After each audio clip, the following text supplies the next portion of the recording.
والله ام باك يعني والله تم استيقاظ. انا ما اعرفش والله ايه اللي حصل او ايه الفجوه الزمنيه اللي انا دخلت فيها دي، او ليه انا ماسك المايك بالطريقه دي دلوقتي، ليه مش معلقه. فانا كل الاسئله دي مش هعرف اجاوب عليها علشان في حاجات كتير حصلت. يعني انا كنت فاكر ان السنه ايه ده، السنه طارت. وبالمناسبه انا كنت مخطط في السنه دي ان انا مثلا اوصل نص مليون مشترك. انا كام دلوقتي؟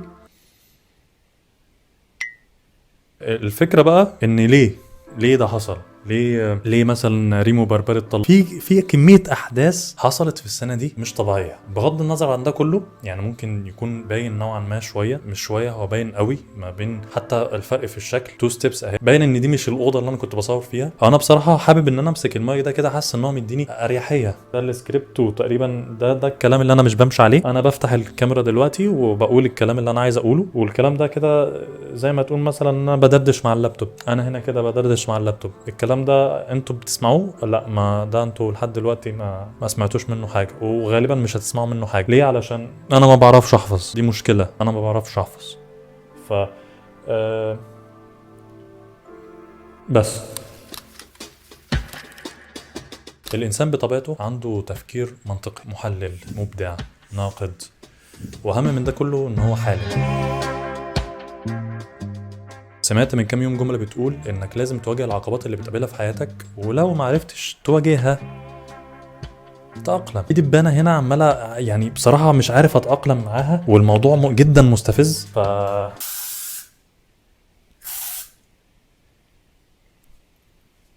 خليها هي اللي تتأقلم. لو ما عرفتش تتجاوز العقبات اللي بتقابلك في طريقك، تأقلم. يعني إيه بقى تأقلم؟ إيه هو مفهوم التأقلم؟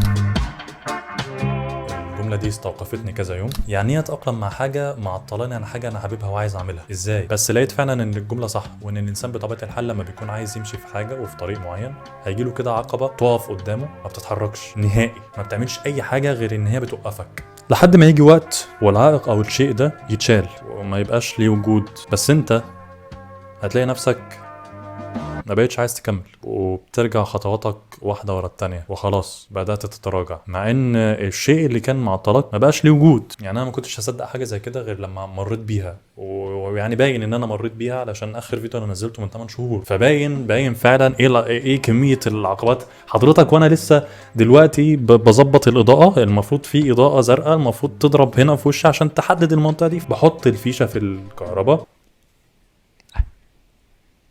انا قصيتها علشان يعني بقيت الليد هيشتغل، بس تقريبا دي فكره خزعبليه ملهاش اي اساس من الصحه، او ليها اساس بس انا مش عايز افتي بصراحه، عشان حصل قفله والفيشه اسودت وانا اسوديت. فبس لحد بقى ما ادركت ان هو لا، مش لازم. يعني انا لو كنت حاجه زي دي كده حصلت مثلا بعقليه من 3 شهور او من 4 شهور، او والله حياتك من اسبوعين حتى، كنت اقول ايه ده يعني، انا هستنى اسبوع لحد ما اجيب ليد جديد.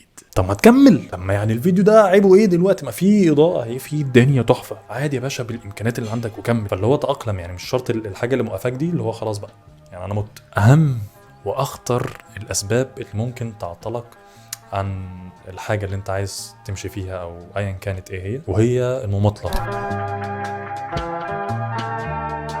المماطله في حد ذاتها ده يعني السبب، تحس ان هو الايه القاتل بتاع الاحلام او الحاجات اللي انت عايز ترتب لها. فهو ده الحنوتي بتاعها. وزي ما قلت، فالمماطله يعني ليها اشكال كتير، زي انك تسعى للمثاليه، اللي هو مش هعمل ده غير لما والله عقارب الساعه 12 تيجي مع تعامد الامر. فلا، مش لازم كل حاجه تبقى بيرفكت وعلى مزاجك علشان تبدا. صدقني انت يعني فعلا لو انت عايز توصل للحاجه مش هيفرق معاك قوي انت يعني ايه ده وده فين وده بيعمل ايه ولازم ده اجيب ده عشان يبقى كذا. حاسس ان كل المبررات دي تندرج تحت مسمى المماطله، حتى المثاليه فهي تندرج تحت المماطله. ليه؟ علشان ايه اللي مخليك واقف؟ ان انا مستني كذا، ما هي دي مماطله، انت واقف. انت لو رحت مثلا تسال شات جي بي تي يعني ايه هي اهم عوامل النجاح عامه في اي حاجه، هيقول لك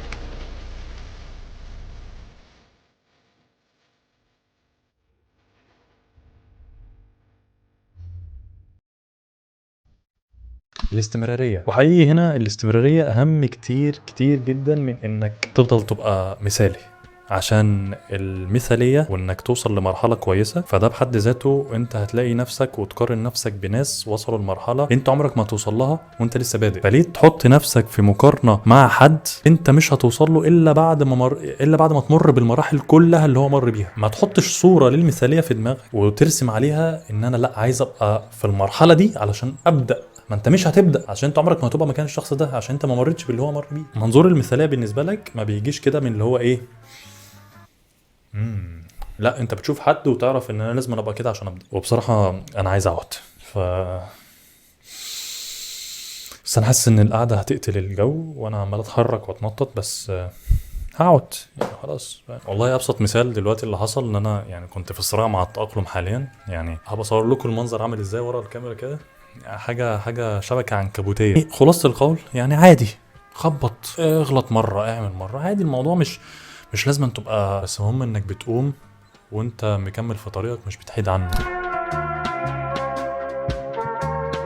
لولا الفشل ما كانش قامت للبشرية حضارة، وما كانش أصبح فيه أي تجارب أو خبرات اكتسبت أو حتى توارثت لأي حد. لأن أنت هتجيب خبرتك منين؟ ما من غلطاتك ومن غلطات اللي قبلك ومن تجارب اللي قبلك. فيعني هي حاجات كده بتوصل لبعض بحيث إن توصل لوعيك أنت في الآخر.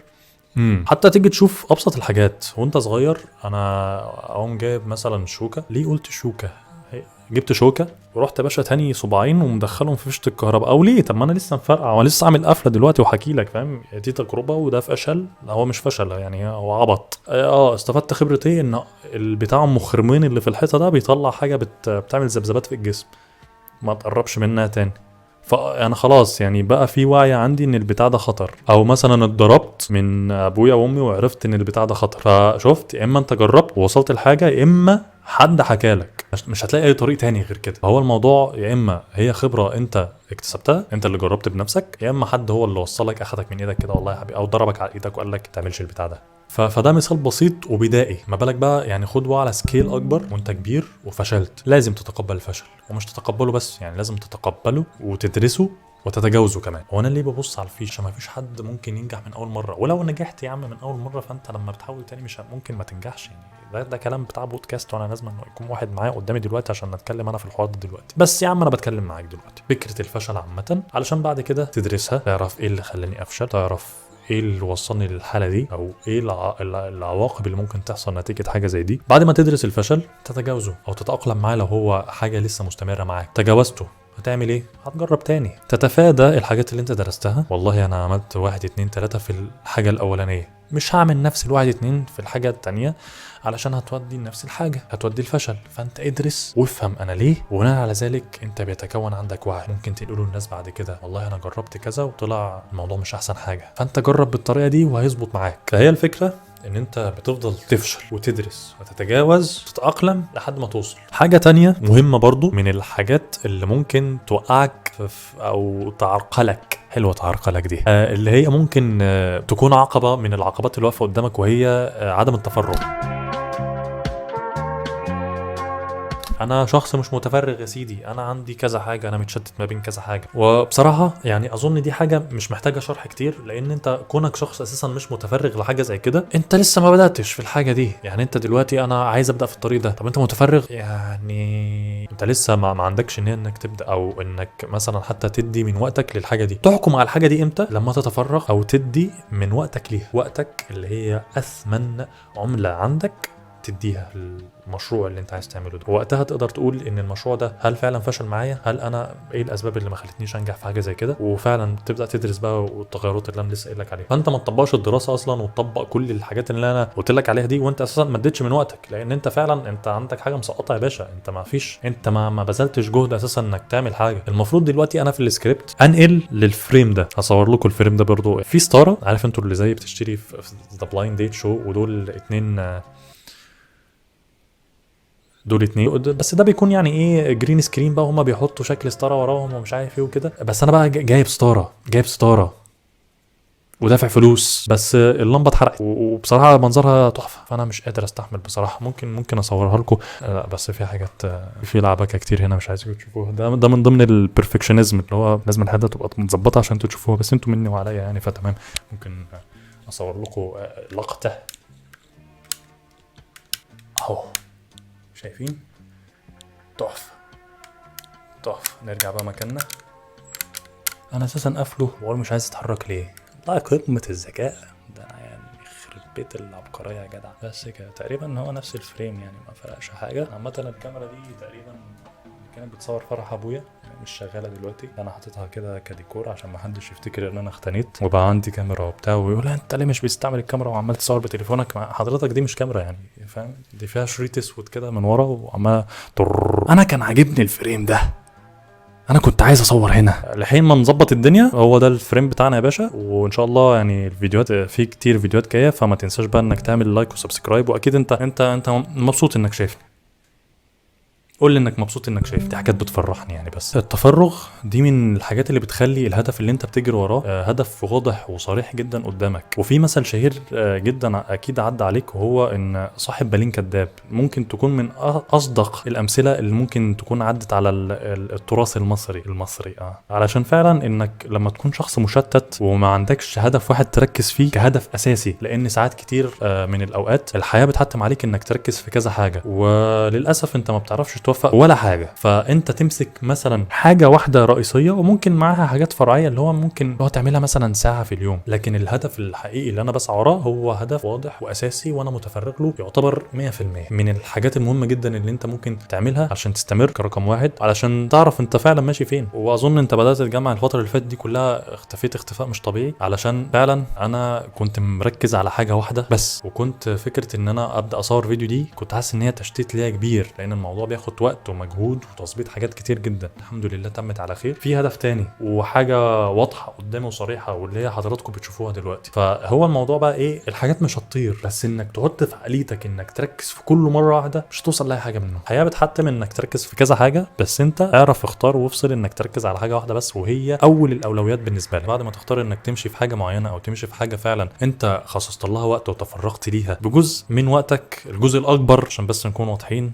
من وقتك، دي كده نوعا ما انت حليت نقطه عدم التفرغ. طيب ماشي يا سيدي، والله يعني ده كلام يحترم وجميل وزي الفل ودماغه كل حاجه، بس انا دلوقتي حليت نقطه عدم التفرغ وحليت نقطه المماطله، وان انا مش مستني الوقت المناسب علشان ابدا وخلاص ابدا باللي عندي كل حاجه. صدقني هيجي لك سؤال بعد فتره هيقول لك هو معلش فين النتائج اللي انت بتعمله؟ فين نتائج الحاجة اللي انت مفحوط فيها وبتديها من وقتك ومتفرغ ليها، وبالرغم من ده كله مش مستني حتى الوقت المناسب ومكمل؟ فيعني انت ليه مكمل؟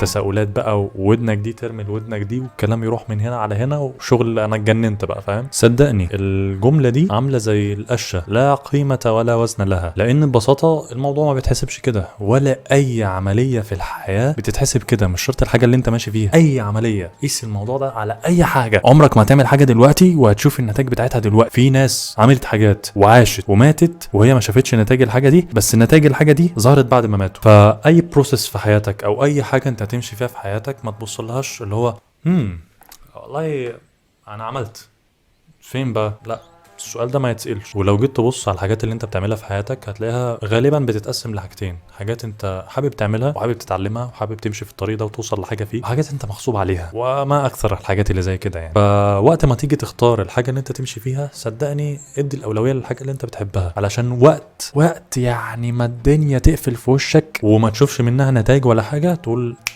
انا عملت الحاجه دي علشان انا كنت حابب امشي فيها. على عكس مثلا الحاجه اللي انت هتفضل ماشي فيها وانت كارهها ومغصوب عليها، وطول ما انت ماشي في الطريق ده هتفضل تسال نفسك هو فين بقى يا عم نتائج اللي انا بعمله ده. وساعتها هي نفس الجمله، هي نفس الكلام، بس وقتها دي القشه التي قسمت ظهر البعير او ظهر البعير، عشان بس نكون الجمله في السياق الصحيح. واظن انك مش هتلاقي اي سبب تاني معطلك خرج بره كلامي ده. وصدقني اللي عايز يمشي في طريق هيمشي فيه، مش هيمسك في اي اعذار بقى واي كلام يريح بيه ضميره يومين وخلاص. هتلاقي كده شخص مش على بعضه، فراك عايز يسال ويعرف كله اي حاجه في الطريق اللي هو ماشي فيه ده. ما بينشغلش بليه بعمل، بينشغل بعملت ايه. هو انا ليه بحرك المايك كده؟ هو ده هيأثر في الصوت؟ اصل هقول لك على حاجه، انا لسه شايف حاجه جديده حرفيا قد صباعي ده، او ممكن يكون صباعي كبير شويه مقارنه بالبني ادمين العاديين، بس هو قد صباعي ده كده. والله اصغر من صباعي ده، ممكن يكون قد صباعي ده. بيتركب هنا كده ادابتور عشان يوصل مايك ليه، عشان كنت بسجل بتليفون وبصور بتليفون تاني. فهي حاجه زي دي كده بالظبط. هي دي، وغاليه جدا يعني، غاليه جدا تقريبا، مش تقريبا، هي ب 250 جنيه. معرفش بقى هل الصوت بتاعها حلو وواضح مش عارف ايه، فعشان هي لو طلع فيها اي مشكله فانا الوضع هيبقى مأساوي كارثي بالنسبه لي جدا. وبس الدنيا هي في اللي اختار يلونها على مزاجه وذوقه، في اللي اختار يسيبها باهته من غير الوان لحد ما ينتظر الوقت المناسب اللي غالبا مش هيجي، او ممكن يجي بس انت ساعتها مش هتكون حابب تلون وخلاص فقدت الشغف وانطفيت وخلاص ما عدتش عايز تمشي في الطريق ده. وصدقني لو انت وصلت لحد هنا في الفيديو انا بحبك والله العظيم، وبحب كل الناس اللي سالت عليا في الفتره اللي فاتت دي. انتوا ناس تحفه وانا بحبكم جدا. يعني انت طالما قاعد بتسمعني دلوقتي لحد هذه اللحظه فيعني الفيديو عجبك، واظن ان هو كان عجبك من البدري يعني الحمد لله. ففي حاجه كده تحت يعني كده اهو سبسكرايب، وفي مكان بقى للكومنتس، فاكتب لنا كومنتس كده حلوه علشان والله يعني انا الكومنتات بقى لها 3 اسابيع ما حدش كتب لي كومنت. وبس كده، ده الانستجرام بتاعي او هتلاقيه تحت في الديسكربشن لو انت عايز توصل بسرعه. والله في ناس تحفه بعتت لي عليه وانت فين وانزل بحلقات ومش عارف ايه، بس انا حرفيا كنت ايه مستني لا مش مستني الوقت المناسب. يعني اكيد مش هقول لك حلقه كامله عن انك ما تستناش الوقت المناسب واجي في الاخر اقول لك كنت مستني الوقت المناسب. الوضع مش متناقض كده، بس لا انا كنت بس ايه مستني الوقت المناسب، مش عارف الحلقه تطلع طويله ولا قصيره. وبس كده، الى لقاء اخر في الفيديو الجاي باذن الله. اتمنى تكون بخير دايما وبصحه وسلام. وبس كده يعني، اتفضل.